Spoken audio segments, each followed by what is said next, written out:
Peddapalli parliament నియోజకవర్గ పరిధిలోని Chennur assembly నియోజకవర్గంలో మొత్తం 1,95,246 మంది ఓటర్లు ఉండగా అందులో 95,517 మంది పురుషులు, 97,966 మంది స్త్రీలు, 7 ఇతరులు ఉన్నారు. పార్లమెంట్ ఎన్నికల నేపథ్యంలో చెన్నూరు నియోజకవర్గ ఓటర్ల మనోగతం ఏంటి, వాళ్ళు ఏ పార్టీకి పట్టం కట్టనున్నారు, నేరుగా వారిని అడిగి తెలుసుకునే ప్రయత్నం చేద్దాం.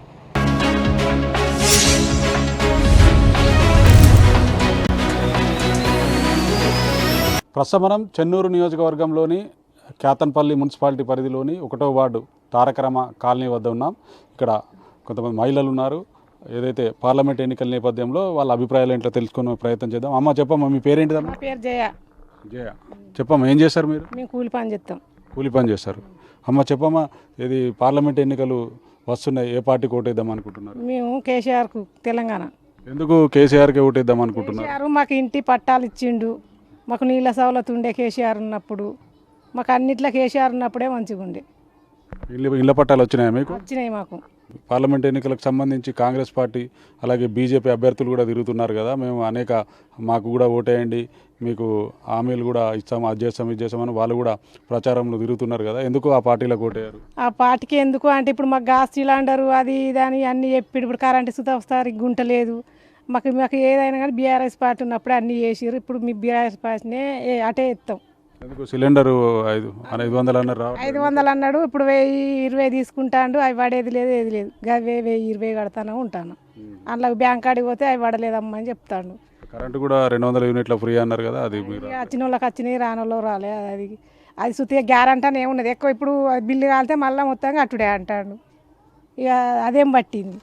ఇప్పుడు ఎట్లా కూలర్లు ఫ్రిడ్జీలు అన్నీ అవసరమేనా, దేనికి అవసరం లేకుంటుంటాం. ఎట్లా ఇప్పుడు ఎండాకాలం అది మొత్తం మళ్ళీ బిల్లు కట్టడంటే కట్టుడే, కట్టకుంటూ ఊకుంటాడా? అదే మాకు ప్రాబ్లం. ఇప్పుడు అదే కేసీఆర్ ఉన్నప్పుడే మంచిగా ఉండే, మాకు కేసీఆరే కావాలనుకుంటాను. మంచిదమ్మా, థ్యాంక్ యూ. అమ్మ మీ పేరేంటిదమ్మా? సరోజ. సరోజమ్మ, ఏం చేస్తారమ్మా? మేము లేదు, ఇంటికానే ఉంటాం. ఇంటి దగ్గరనే ఉంటాం. ఇంటి దగ్గర ఉంటాం. చెప్పమ్మా, ఎలక్షన్ మళ్ళీ పార్లమెంట్ ఎలక్షన్ వస్తున్నాయి, ఏ పార్టీకి ఓటేద్దాం అనుకుంటున్నారు? మేము తెలంగాణకి ఎత్తాం అనుకుంటాను, కేసీఆర్. ఎందుకు కేసీఆర్కి అనుకుంటాను? కాంగ్రెస్ బీజేపీ కూడా ఉన్నాయి కదా, వాటికి రా. బీజేపీకి మాకు అవసరం లేదు. ఎందుకు? మాకు ఆయన ఏం చేస్తలేడు, మాకు ఏం అది ఆయనే. కాంగ్రెస్ ఆయన ఏం చేస్తాడు, ఈయన చేస్తాడు. మాకు ఏదైనా కరెంట్ అయినా ఏదైనా మాకు అన్ని సౌకర్యాలు ఉన్నాయి. నీళ్లు లేవు, ఏది లేదు, మాకు అంతా మంచిగా లేదు. పెన్షన్ వస్తుందా నీకు? వస్తుంది 2000. 2000 వస్తుంది. మరి కాంగ్రెస్ ప్రభుత్వం వచ్చినాక పెంచుతాం పెన్షన్ అన్నారు, పెంచిల్లా? మరి ఏది పెంచలేదు సారు. ఇప్పుడు ఎన్ని రోజులే మస్తు పెంచలే, పెంచుతా అటైపోతున్నాయి. అది పెంచేది ఎప్పుడో, ఇది ఇచ్చేది ఎప్పుడో. అది ఇంకా ఎన్నడూ రాలే. అది ఆయన అవకాశం తీసుకున్నాడు, మాది అవకాశం పక్క పెట్టిండు. ఇప్పుడు కేసీఆర్ అయితే మాకు ఎప్పుడో పెంచు. ఇప్పుడు మాకు భర్త లేడు, మాకు పిల్లలు జల్లుడు, మాకు మేము దూరం ఉన్నాం, ఇల్లు కూలిపోయినట్టున్నది. ఈయన అయితే కొద్దిగా అవకాశం ఉంటుందని మాకు అనుకుంటాను. మాకు ఈయన కేసీఆర్ కావాలి, మాకు ఈయనకే ఎత్తాం. చెప్పమ్మా, మీ పేరేంటి? నా పేరు రాధమ్మ. రాధమ్మ, చెప్పమ్మా ఏం చేస్తారు? మీ ఆయన ఏం చేస్తారు? మా ఆయన డ్యూటీ చేసిండు, బంద్ అయ్యిండు. సింగరేణి జాబ్ చేసిండా? జాబ్ చేసిండు, రిటైర్డ్ అయ్యిండు. 10 సంవత్సరాలు అవుతుంది. మేము ఇక్కడనే ఉంటాం, ఇదే ఇల్లు ఇదే కథ. మా పిల్లలు దూరాన్ని ఉన్నారు. మరి మా కొడుకు ఆయన కూలి పని చేసుకుంటారు, ఆ పిల్లగాళ్ళు చదువుకుంటారు, అలా స్కాలర్షిప్ ఏది లేదు. ఇప్పుడు అమ్మాయి ఎలక్షన్ వస్తున్నాయి కదా, పార్లమెంట్ ఎలక్షన్ వస్తున్నాయి, మళ్ళీ పోలింగ్ ఉంటుంది, ఎట్లా ఏ పార్టీకి ఓటేద్దాం అనుకుంటున్నారు మీరు? కేసీఆర్కి ఎత్తాం సార్. ఎందుకు కేసీఆర్ అనుకుంటున్నారు? మిగతా పార్టీలు కాంగ్రెస్ బీజేపీ ఉన్నాయి కదా, వాళ్ళకి మాకు ఇంత పింఛన్ సాయం, పిల్లగాళ్ళకు ఏదైనా నీళ్ళ సౌకర్యం అది ఇది అన్నీ ఉన్నాయి, ఆయనకే ఎత్తాం మేము. అప్పుడు అన్నీ ఉన్నాయి, ఇప్పుడు సుధా ఆయనకే ఎత్తాం. ఎందుకు మరి కాంగ్రెస్కి ఎందుకు వేద్దాం అనుకుంటున్నారు? ఆయన ఏం పనులు చేస్తాడో చేయడో తెలియదు. మీకేం రాలేదా? వాళ్ళు చెప్పింది కదా 6 గ్యారెంటీలు అన్నారు, అవన్నారు ఇవన్నారు కదా, రాలేదు, ఎవ్వి రాలేదు. ఇప్పుడు ఈయనకే ఎత్తాం, ఈయనకే ఆశ ఉన్నది, కేసీఆర్కు. చెప్పమ్మా, ఏం పేరమ్మా? ఎల్లమ్మ. ఎల్లమ్మ, చెప్పమ్మా ఏం చేస్తారు? మీ ఆయన ఏం చేస్తారు? ఆయన సింగరేణి జాబు రిటైర్డ్ అయ్యిండు. ఎన్ని సంవత్సరాలు అయింది రిటైర్డ్? 6 సంవత్సరాలు అవుతుంది. 6 సంవత్సరాలు. ఎందరు పిల్లలమ్మా? ఒక కొడుకు, 2 బిడ్డలు. ఏం చేస్తాడు కొడుకు? కొడుకు అది మన మేషన్ పని చేస్తాడు, కూలి పనే. చెప్పమ్మా, ఇప్పుడు ఎలక్షన్ వస్తున్నాయి, మళ్ళీ పార్లమెంట్ సంబంధించిన పోలింగ్ కూడా దగ్గరికి వస్తున్నది, ఏ పార్టీకి ఓటేద్దాం అనుకుంటున్నాం? కేసీఆర్ సార్కి వేస్తాం. ఎందుకు కేసీఆర్ సార్కే వేస్తాం అనుకుంటున్నారు? వాళ్ళు ఏం న్యాయం చేస్తలేరు. ఎవరు? అది ఇప్పుడు వచ్చిన ప్రభుత్వం కాంగ్రెస్ దొంగ ప్రభుత్వం. ప్రభుత్వం, కాంగ్రెస్ ప్రభుత్వం దొంగ ప్రభుత్వం. అది మా కేసీఆర్ సారే నమ్ముకుంటాం మేము. ఏదో మీకు ఇళ్ల పట్టాలు వచ్చినాయి అప్పుడు? ఇళ్ళ పట్టాలు నాకు ఫస్టే ఇచ్చిండు కేసీఆర్ సార్. మాకు ఫస్టే ఇచ్చిండు. మరి ఇప్పుడు ఈ కాంగ్రెస్ బీజేపీ వాళ్ళు కూడా మేము అధికారంలోకి ఏది ఎంపీ అభ్యర్థిగా గెలిస్తే మీకు అన్ని రకాలుగా కూడా అన్ని హామీలు నెరవేర్చామని వాళ్ళు కూడా ప్రచారంలో తిరుగుతున్నారు కదా, మీకు అన్ని హామీలు ఇస్తున్నారు కదా, రేషన్ కార్డు ఎందుకు వాళ్ళని నమ్మరా? నమ్మం వాళ్ళను, ఎందుకు నమ్మం మేము. రేషన్ కార్డు కూడా మాకు లేదు సారు. మేము రిటైర్మెంట్ అయినా అందరికి వచ్చినాయి, మాకు రాలేదు రేషన్ కార్డు రాలేదు. అమ్మ చెప్ప మీ పేరేంటిదమ్మా? ఓదమ్మ. ఓదమ్మా. ఏం చేస్తారు మీ ఆయన? ఏం చేస్తారు? సింగరేణిలో బాయ్ పని చేసి రిటైర్మెంట్ అయ్యి రిటైర్డ్ అయ్యింది. ఎన్ని సంవత్సరాలు అయింది రిటైర్డ్ అయ్యి? 3 ఏళ్ళు అవుతుంది.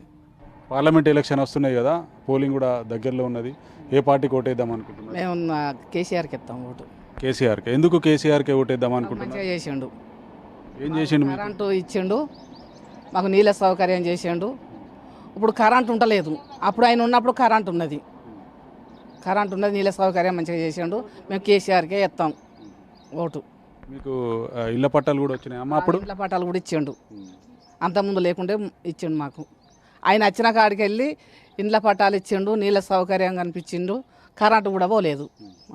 ఎందుకు ఇప్పుడు కరెంట్ బాగా పోతున్నదా? కరెంటు పోతుంది, ఊళ్ళలో కూడా ఇబ్బంది పడతారు, పంటలన్నీ పాడవుతున్నాయి, ఎండిపోతున్నాయి, ఇబ్బంది పడతారు వాళ్ళు కూడా.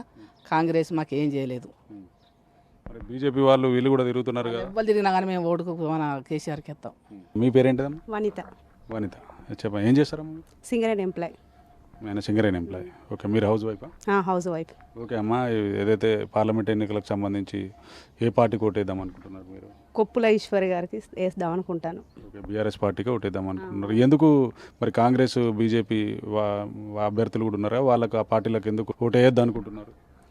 ఆయన ఉన్నప్పుడు ఆయన పరిపాలన మంచిగా ఉన్నది, ఇప్పుడు ఈ వచ్చిన పరిపాలన మంచిగా అనిపిస్తలేదు. కేసీఆర్ ఉన్నప్పుడు మంచిగా అనిపించింది, కరెంటు కోత లేదు, అన్నీ మంచి సప్లై చేసిండు, రోడ్లు వేసిండు, కాలువలు మంచిగా వేపించిండు, మంచి పనులు చేసిండు ఆయన ఉన్నప్పుడు. మన ఈ రైతు బంధు ఇప్పించిండు, ఆయన ఉన్నప్పుడు మంచిగా అనిపించింది మాకు. ఎందుకు మరి అప్పుడు బీఆర్ఎస్ ప్రభుత్వమే కేసీఆర్ నాయకత్వమే అన్నీ చేసిండు అంటున్నారు, ఎందుకు మరి కాంగ్రెస్ ప్రభుత్వం అవి చేయలేదు అంటున్నారా? కాంగ్రెస్ పార్టీ ఇంతవరకు వచ్చిన సంది ఏం నాకు అమలు చేసినట్టు అనిపిస్తలేదు, నాకు ఎందుకో ఈ పరిపాలన మంచి అనిపిస్తలేదు. ఇటు బీజేపీ కూడా పార్టీ అభ్యర్థులు కూడా వాళ్ళు కూడా ప్రచారం చేస్తున్నారు కదా, ఎందుకు మరి బీజేపీ పార్టీ ఎందుకు ఓటేయద్దు అనుకుంటున్నారు బీజేపీ? మాకు ఈ తెలంగాణనే మంచిగా బీఆర్ఎస్ పార్టీ మంచిగా చేసింది అనిపిస్తుంది, అందుకోసం ఆయనకే ఇద్దాం అనుకుంటున్నాను. చెప్పమ్మా మీ పేరేంటి? రజిత. రజిత గారు.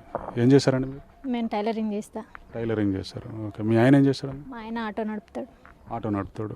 ఓకే, ఈ ఏదైతే లోక్సభ ఎన్నికలు కూడా వస్తున్నాయి, ఏ పార్టీకి ఓటేద్దాం అనుకుంటున్నారు? మేము బీఆర్ఎస్కే ఇస్తాం. ఎందుకమ్మా బీఆర్ఎస్ పార్టీకి ఓటేద్దాం? బీఆర్ఎస్ ప్రభుత్వం ఉన్నప్పుడే అంత మంచి జరిగింది మాకు.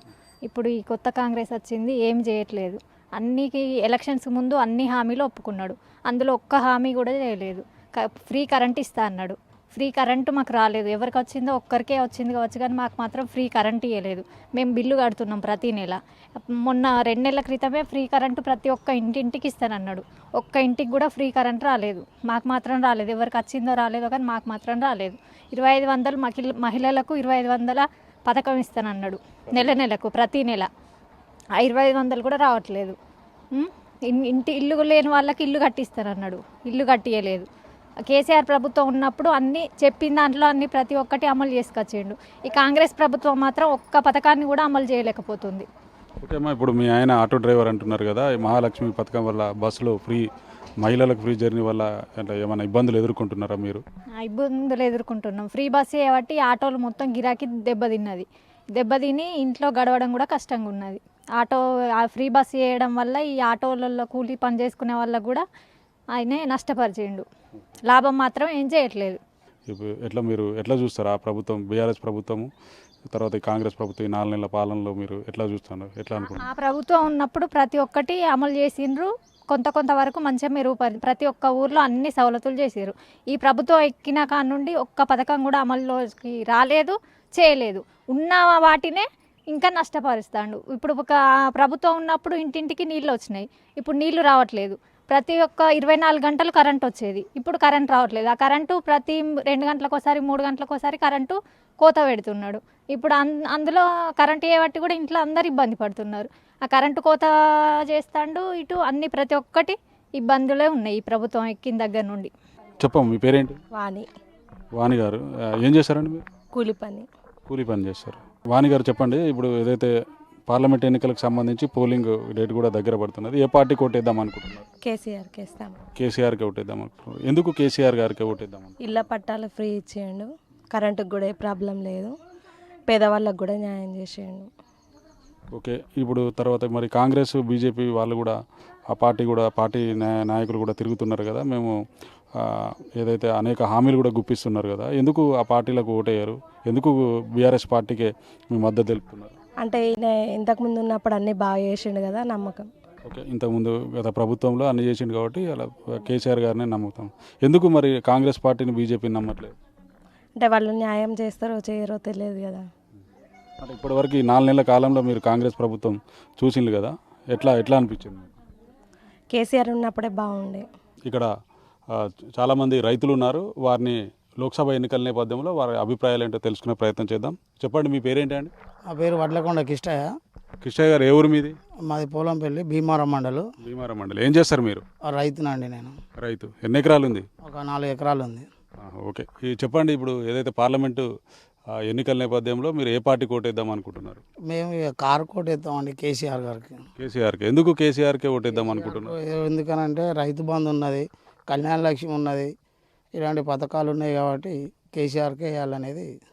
ఎందుకు బరిలో మరి అటు కాంగ్రెస్తో పాటు బీజేపీ అభ్యర్థులు కూడా ఉన్నారు కదా, ఆ పార్టీలకు ఎందుకు ఓటేయారు? ఇక కాంగ్రెస్ అంటే మొత్తం అన్ని 6 గ్యారంటీలు 6 మోసంగా ఉన్నాయి. 2500 రాలే, గ్యాస్ రాలే, కరెంట్ లేదు, మాపన్నారు కదా 200 యూనిట్లు, అది లేదు. ఇక ప్రాజెక్టులలో నీళ్ళు లేవు, రైతులకు బాగా ఇబ్బంది ఉన్నది, అందుకోసమని వేయద్దు. చెప్పండి, ఇప్పుడు ఏదైతే ఈ కాంగ్రెస్ ప్రభుత్వం ఈ 5 నెలల పాలనలో ఎట్లా అనిపిస్తుంది మీకు? గతంతో పోలిస్తే, బీఆర్ఎస్ ప్రభుత్వ హయాంతో పోలిస్తే ఇప్పుడు ఈ 4-5 నెలల కాలంలో ఎట్లా ఉన్నది? గతంతో పోల్చుకుంటే ఇంతకుముందు టీడీపీ గవర్నమెంట్ ఉన్నది అది గుర్తొస్తుంది. కేసీఆర్ ఉన్నది లేకపోవడం బాధాకరం అనేది గుర్తు చేసుకోవాల్సిన అవసరం ఇప్పుడు ఏర్పడింది. ఎట్లా మీకు అంటే కరెంటు కరెక్ట్ ఉంటున్నదా? సాగునీరు వస్తున్నదా? గతంతో పోలిస్తే ఎట్లా ఉన్నది ఇప్పుడు? ఈ విద్యుత్ కోతలు కానీ మీ పంటలు కానీ ఎట్లా ఉన్నాయి? ఘోరంగా ఉన్నది. అది కరెంట్ ఎప్పుడు పోతుందో ఎప్పుడు వస్తుందో ఎవరికి తెలియదు. మొన్న మా దగ్గర తాళ్ళగూడెం అనే జీపు ఉంటుంది, అక్కడ ఒక రైతు కరెంటు కోసం చూసి ఇంకా కరెంట్ రాదు కావచ్చు అనుకొని చనిపోయింది అక్కడ ట్రాన్స్ఫార్మర్ కాడ. అటువంటి పరిస్థితులు ఉన్నాయి ఇప్పుడు. ఓకే, థ్యాంక్ యూ అండి. పాపు, నీ పేరేం పేరే? నా పేరు బండిరాజం. బండిరాజం గారు, ఏ ఊరు మీది? భీమారం. భీమారమే. చెప్పండి, ఏం చేస్తారు మీరు? మేము వ్యవసాయం చేస్తాం. వ్యవసాయమేనా? ఎన్ని ఎకరాలు ఉన్నది? 5 ఎకరాలు ఉన్నది. 5 ఎకరాలు. చెప్పే బాబు, ఇప్పుడు పార్లమెంట్ లోక్సభ ఎలక్షన్ వస్తున్నాయి కదా, ఏ పార్టీ కొట్టేద్దాం అనుకుంటున్నారు? టీఆర్ఎస్కి వస్తాం అట్లు. ఎందుకు? కాంగ్రెస్ బీజేపీ కూడా ఉన్నది, టీఆర్ఎస్కి ఎందుకు కొట్టేస్తారు? ఎందుకంటే ఇప్పుడు వాళ్ళు చేసిన పథకాలు బాగా పెట్టారు. ఏది కేసీఆర్ పెట్టిన పథకాలు అవన్నీ మేము తిన్నాము, మాకు అన్నీ వచ్చినాయి. ఇప్పుడు కాంగ్రెస్ పెట్టిన ఇప్పుడు పథకాలు 6 పథకాలు పెట్టి దేనికి ఆమె చేసిండు? ఇదివరకు మాకు రుణమాఫీ ఇంతవరకు నాకు రాలే. 85,000 రుణమాఫీ ఉన్నది, నాకు రాలేదు. ఇప్పుడు ఏదో గ్యాస్ అన్నది, గ్యాస్ రాలే. ఇప్పుడు ఇంట్లోది ఏదో మన 200 యూనిట్ అనేది అది కూడా రాలే. వీళ్ళు కాంగ్రెస్ పెట్టిన పథకాలు కరెంట్ ఉండలేదు. వీళ్ళు చేసిన పథకాలు ఏం చేసినాయి? అంతకుముందు చేసినప్పుడు అదే గుర్తుకొస్తాను. అప్పుడు 7 గంటలు కరెంట్ ఇచ్చినప్పుడు ఎండిపోయిన పథకాలు అన్నీ ఇప్పుడు అదే గుర్తుకొస్తుంది మాకు కాంగ్రెస్ చేసినాయి. మీరు చెప్పండి బాబు, మీ పేరేంటి? నా పేరు బండి మండి. బండి మండి. ఇక్కడ ఏ ఊరు మీది? మీరేం చేస్తారు? వ్యవసాయం. వ్యవసాయం చేస్తారు. ఎన్ని ఎకరాలు ఉన్నాయి? మాకు ఒక 5 ఎకరాలు ఉన్నాయి. చెప్పండి, పార్లమెంట్ ఎలక్షన్ వస్తున్నాయి కదా, ఏ పార్టీ కొట్టేద్దాం అనుకుంటున్నారు? టీఆర్ఎస్కి. ఎందుకు టీఆర్ఎస్? అంటే మాకు 2000 ఉన్నది, 4000 ఇస్తానన్నారు పింఛని ముసలిళ్ళకు. 2500 ప్రతి మహిళకి ఇస్తానన్నారు, అది లేదు. కాంగ్రెస్ వాళ్ళు. తర్వాత ఇప్పుడు 200 యూనిట్లు అన్నారు, అది మాకు వస్తలేదు. తర్వాత గాస్ అన్నాడు, గాసు అదే 1030 తీసుకుంటాను. ఇవన్నీ తీసుకుంటాను. ఒక 6 గ్యారెంటీలలో ఒక్క గ్యారెంటీ కూడా ఇంతవరకు అమలు చేయలే. ఇప్పుడు 4 నెలలు అయింది, 4 నెలల చిల్లర అవుతుంది కావచ్చు. ఇప్పటికైతే మాకు నమ్మకం లేదు కాంగ్రెస్ మీద అయితే. ఇప్పుడు పొలాలకు నీళ్ళకు కరెంట్ ఉంటుందా? ఎట్లా ఉంది? ఇప్పుడు బాగా కోత పోతుంది. అంతా అమ్మాలి, ఎప్పుడు కరెంటు పోలే. ఇప్పుడు దమ్ముకు నైట్ బయట పండుగ అవుతుంది కరెంట్ లేక ఓసారి ఎప్పుడు పోతుంది ఎప్పుడు వస్తుంది మాకు అర్థమవుతుంది అది ఈ పరిస్థితి ఉన్నది. మరి బీజేపీ వాళ్ళు కూడా తిరుగుతారు కదా, మేము అది చేస్తాం రైతులకు, అవి మేము అధికారంలోకి వచ్చి ఇది చేస్తామని వాళ్ళు కూడా బీజేపీ కూడా చెప్తున్నారు కదా. ఇంకా వాళ్ళు చేస్తానన్న బాపద్దే ఇప్పుడు 6 గ్యారెంటీలలో ఒక్కటి కూడా అమలు కాకపోయా. ఇంకా ప్రతి ఒక్కరు ఇంకో ఎన్నో డిమాండ్లు పెడతారు. వాళ్ళు చేస్తారని గ్యారెంటీ ఫస్ట్ అమలు చేస్తే అది ఒకటి మనిషికి తురుతుంటుంది. ఇప్పటి వరకు గ్యారెంటీ అనేది ఏది లేదు. నమ్మకం కొద్ది ముసలి వాళ్ళు అయితే 4,000 ఇస్తారని బాగా మంది చూస్తాను. 2,500 ప్రతి మహిళకు ఇస్తారని గ్యారెంటీ అని లేదు. మరి ఒక్క మాట కానీ నిల్చున్నా లేదు వరకు నిల్చోలే. మరి మీ పేరు చెప్పండి. నా పేరు దుర్గం లాదర్, మాది భీమారం మండల్. ఏం చేస్తారు మీరు? నేను వ్యవసాయం చేస్తాను. ఎన్ని ఎకరాలు ఉంది? నాకు 10 ఎకరాలు ఉంటుంది. చెప్పండి, ఏది పార్లమెంట్ ఎన్నికల నేపథ్యంలో ఏ పార్టీకి మీ రైతాంగం అంతా ఏ పార్టీకి ఓటేద్దాం అనుకుంటున్నారు? మేమైతే రైతుల అందరం వన్ సైడ్గా కాంగ్రెస్కి వేయవద్దు, టీఆర్ఎస్కి వేద్దామని డిసైడ్ అయి ఉన్నాం. ఎందుకంటే ఇంతకుముందు గత ప్రభుత్వం చేసిన పథకాలల్లో ఈ రైతులకు ఎంత లాభం చేసింది అనేది మా రైతులందరం మేము చూసుకుంటున్నాం. కాబట్టి రైతులకు ఏదేమైనా కూడా కేసీఆర్ గారు చేసిన పాలన రైతులకు మంచి లాభం జరిగింది. ఏదైనా కూడా రైతు బంధు అయితేనేమి, రైతు భరోసా అయితేనేమి, లేకపోతే రైతు చనిపోతే మాకు వచ్చే ఇన్సూరెన్స్ అయితేనేమి, ఇలాంటి ఎన్నో పథకాలు మాకు కేసీఆర్ గారు పెట్టింది. కాబట్టి ఆయనకే ఓటు వేద్దాం అనుకుంటాను. ఏదైతే కాంగ్రెస్ పార్టీ 6 గ్యారంటీలు పెట్టిందో దాంట్లో ప్రతి ఇంటింటికి తిరిగి ఏదైతే వాళ్ళు దొంగ హామీలు ఇచ్చి గవర్నమెంట్ ఏర్పాటు చేసుకున్న రేవంత్ రెడ్డి ఎట్లయితే ఆ హామీలను నెరవేర్చకపోవడం వల్ల ప్రతి మండల్లో, ప్రతి ఊళ్ళో, ప్రతి పల్లె, యావత్ తెలంగాణ రాష్ట్రంలో ప్రతి ఊళ్ళో ఈ కాంగ్రెస్ ప్రభుత్వానికి ఎందుకు ఓటేత్తిమి అనే భావనతో ప్రతి ఒక్క మహిళ కానీ రైతు కానీ ఆవేదనలో ఉన్నారు. చెప్పండి, మీ పేరేంటి? నా పేరు కలగూరు రాజ్కుమార్ అండి. రాజ్కుమార్ గారు, ఏం చేస్తారు మీరు? నేను వ్యవసాయం చేస్తాను. ఇక్కడ ఏ ఊరు? భీమారం. భీమారం. చెప్పండి, ఇది పార్లమెంట్ ఎన్నికల నేపథ్యంలో ఇట్లా మీ భీమారం మండల రైతాంగం ఏ పార్టీకి ఓటేద్దాం అనుకుంటున్నారు, ఏ పార్టీకి మద్దతు చెప్దాం అనుకుంటున్నారు? గతంలో మా రైతాంగం అంతా కాంగ్రెస్ హామీలు ఏవైతే ఉన్నాయో వాటిని నమ్మి మా రైతాంగం ఓటేయడం జరిగింది. కానీ ఇప్పుడు పార్లమెంట్ ఎలక్షన్లల్లో ఆ కేసీఆర్ గారు ఏదైతే పథకాలు ఇంతకుముందు ఇంప్లిమెంట్ చేసినారో అవి చక్కగా వచ్చినాయి. అందుకని దానికోసం అని చెప్పేసి అలా రైతాంగం అంతా పార్లమెంట్ ఎలక్షన్లో కేసీఆర్ గారి వైపే ఉన్నారు. వాళ్ళ వెంబడే మేము నడుస్తామని చెప్పేసి మా రైతులందరూ చెప్తా ఉన్నారు. ఎందుకంటే కేసీఆర్ గారు ఉన్నప్పుడు రైతులకు కష్టం ఉండద్దని చెప్పేసి వాళ్ళకి కరెంట్ ఇచ్చిండు. అదేవిధంగా రైతుకు పెట్టుబడి సాయంగా రైతు బంధు ఇవ్వడం జరిగింది. రైతు చచ్చిపోతే ఒక వారంలోనే రైతులకు రైతు బీమా ఇవ్వడం జరిగింది. అదేవిధంగా కరెంటు కూడా కోతలేని కరెంటు 24 గంటల కరెంట్ ఇచ్చి రైతుని ఆదుకుంటే ఇప్పుడు కరెంట్ ఎప్పుడు వస్తుందో తెలియదు, ఎప్పుడు పోతుందో తెలియదు. రైతులు చాలా కష్టాలతోటి ఇవాళ అలమటిస్తూ ఉన్నారు. నీళ్లు లేక పంటలు ఎండిపోతూ ఉన్నాయి. ప్రాజెక్టులలో కూడా నీళ్లు లేక ఇవాళ బోర్లు ఎండిపోయి కరెంటు లేక నానా కష్టాలు పడుతూ ఉన్నారు. ఇవాళ ఎందుకు రేవంత్ రెడ్డి గారిని గెలిపించినాం, కాంగ్రెస్ ప్రభుత్వాన్ని గెలిపించినాం అని చెప్పేసి ఇవాళ రైతులు కాంగ్రెస్ ప్రభుత్వాన్ని చిదరించుకునే పరిస్థితి ఏర్పడ్డది. తగరం వెంకటస్వామి. వెంకటస్వామి గారు, ఏ ఊరు, మీరు ఏం చేస్తారు? భీమారం. వ్యవసాయం చేస్తాం. వ్యవసాయం ఎన్ని ఎకరాలు ఉంది? 6 ఎకరాలు చేస్తున్నాం. ఓకే, చెప్పండి, ఇది పార్లమెంటు ఎలక్షన్ వస్తున్నాయి కదా, పోలింగ్ కూడా దగ్గరికి వస్తున్నది, ఏ పార్టీకి ఓటేద్దాం అనుకుంటున్నారు మీరు యువ రైతులు? ప్రజెంట్ ఇప్పుడు ఉన్న సిచ్యుయేషన్ ఆధారంగా చూస్తే ఎవరైనా రైతు కానీ, పెద్ద మనుషులు కానీ, ఇళ్ళల్లో ఉండే పెన్షన్దారులు కానీ ప్రతి ఒక్కరు కూడా కేసీఆర్ వైపే మొగ్గు చూపడానికి సిద్ధంగా ఉన్నారు. ఎందుకు కేసీఆర్ వైపే మొగ్గు చూపుతున్నారు? కాంగ్రెస్ పార్టీ ఉన్నది, బీజేపీ ఉన్నది, ఆ పార్టీలకు ఎందుకు మొగ్గు చూపుతలేరా? అది ఎందుకు అంటే 6 హామీలు అనేటివి మేము అబద్ధమే చెప్తామని నిస్సహాయంగా కరాఖండిగా చెప్పినటువంటి నేత రేవంత్ రెడ్డి. ఆయన నమ్మే యోచనలు లేరు. గతానికి చూస్తే ఇప్పుడు చూస్తే భూగర్భ జలాలన్నీ ఎండిపోయినాయి. అన్ని మోటార్లు పోయడం లేదు. అతను ఇచ్చేటటువంటి కరెంటు సరిపోవడం లేదు. కాంగ్రెస్ ప్రభుత్వం వచ్చి కాటికి వ్యవసాయదారుడు అనేసి కాటికి ఇవ్వడానికే సిద్ధపడుతున్నాడు. అంటే చావే తప్ప దీనిలో బ్రతుకు అనేది లేదు. వ్యవసాయం చేస్తే మళ్ళీ వెనుకకు నడ్డి విరగడమే తప్పితే వేరే బ్రతకడానికి సోర్సెస్ లేకుండా. కాబట్టి కాంగ్రెస్ని నమ్మే యోచన లేదు. మళ్ళీ ఒకటి కాంగ్రెస్ని ఎందుకు నమ్మడం లేదు అంటే ఎవరైతే పైసలు అయితే ఉంటున్నాయో వాళ్ళని మాత్రమే తీసుకొని వాళ్ళ లాభాలు చేకూర్చడానికి మాత్రమే కాంగ్రెస్ ప్రభుత్వం తయారైంది తప్పితే రైతును కానీ, సామాన్యుని కానీ, పేదలను కానీ పట్టించుకునే ప్రభుత్వంగా లేదు. అది రాదు. ఓకే, థ్యాంక్ యూ అండి. మీరు చెప్పండి, మీ పేరేంటిదండి, మీరేం చేస్తారు? నేను రైతునే, నాకు 2 ఎకరాల పొలం ఉంది. ఇక్కడ ఏ ఊరు? మధ్యకాయలు. ఇక్కడ చెప్పండి, ఇది పార్లమెంటు ఎలక్షన్ నేపథ్యంలో ఇట్లా మీరు ఏ పార్టీకి ఓటేద్దాం అనుకుంటున్నారు? నేను కారు గుర్తు బీఆర్ఎస్ పార్టీ పోటీ ఎందుకు కారు గుర్తుకే అంటున్నారు? కాంగ్రెస్ పార్టీ ఉంది, బీజేపీ ఉంది, ఇతర పార్టీలు కూడా ఉన్నాయి కదా. ఆ పార్టీలకు ఎందుకు ఓటు వేయొద్దు అనుకుంటున్నారు? కారు గుర్తుకే ఓటు వేయాలని ఎందుకు అనుకుంటున్నారు? అంటే గతంలో కేసీఆర్ గారు ఏవైతే పథకాలు పెట్టిండో రైతు బంధు కావచ్చు, 24 గంటల కరెంటు కావచ్చు, ఇలాంటి పథకాలు రైతులకు మేలు జరిగినాయి. అదే కాంగ్రెస్ ప్రభుత్వము హామీలు అంటే అలవుగాని హామీలు ఇచ్చి బాగా హామీలు ఇచ్చి అధికారం చేపట్టిన కాడ నుంచి రైతులను పట్టించుకున్న దాఖలాలు లేవు. ఏమున్నా వాళ్ళ స్వలాభాల కోసం, రాజకీయ ఆకాంక్ష కోసము, అంటే ఇతనికి ప్రజల మీద, రైతుల మీద ధ్యాస, వాళ్ళ మంచి చెడ్డలు గుర్తించేటువంటి పరిస్థితి లేదు. ఏమున్నా కూడా రాజకీయాల కోసమే రేవంత్ రెడ్డి చేస్తున్నాడు తప్ప రైతు కోసం అస్సలు చేయట్లేదు. ఎందుకంటే మేడిగడ్డ ఒక 2 పిల్లర్లు కుంగినాయి అని అదొక రాజకీయం చేస్తున్నాడు. అండ్ ఫోన్ ట్యాపింగ్ అని ఇలాంటి అవే రాజకీయం మీద పెడుతున్నాడు, కానీ ప్రజలకు మేలు చేసే కార్యక్రమాలు ఒక్కటి కూడా చేయట్లేదు. కాబట్టి ప్రజలు నమ్మిండ్లు రేవంత్ రెడ్డి మాయ మాటలు, 420 మాటలు నమ్మి అధికారం ఇచ్చిండ్రు. కానీ అది ఇచ్చిన నెల రోజులకే అతని బండారం అంతా బయటపడి ఆయన పాలన సరిగా చేత కాదు, ఆయన పాలించేటువంటి సత్తా లేదు అని చెప్పేసి రైతులు కానీ ప్రజలు కానీ మళ్ళీ కేసీఆర్ గారే రావాలి, కేసీఆర్ గారే ఉంటే మాకు ధీమా ఉంటుంది అనే ఉద్దేశంతో ఎంతో బాధపడుతున్నారు రైతులు. అక్కడిక్కడ వింటూ ఉంటే రైతులు చాలా బాధపడుతున్నారు.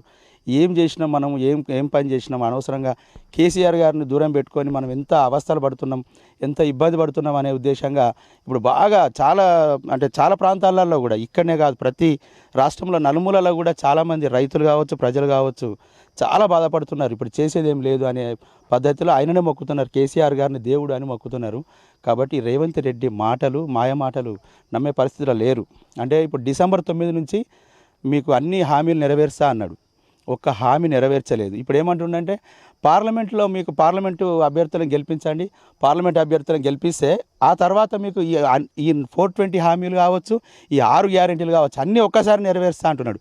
మొదలు డిసెంబర్ 9నే నీకు చేత కాలేదు, 3 నెలలనే చేత కాలేదు, ఇక నువ్వు ఆ తర్వాత నువ్వేం చేస్తావు అనేది రైతులకు, ప్రజలకు అర్థమైపోయింది. కరెంటు ఇప్పుడు ఉంటలేదు సరిగ్గా, కరెంటు ఎప్పుడు పడితే అప్పుడే పోతుంది. ఇళ్ళలో ఉంటున్నాం మేము, కరెంటు పోతే బయటకు వస్తున్నాం, బయటకు వస్తే ఉబ్బరపెడుతుంది.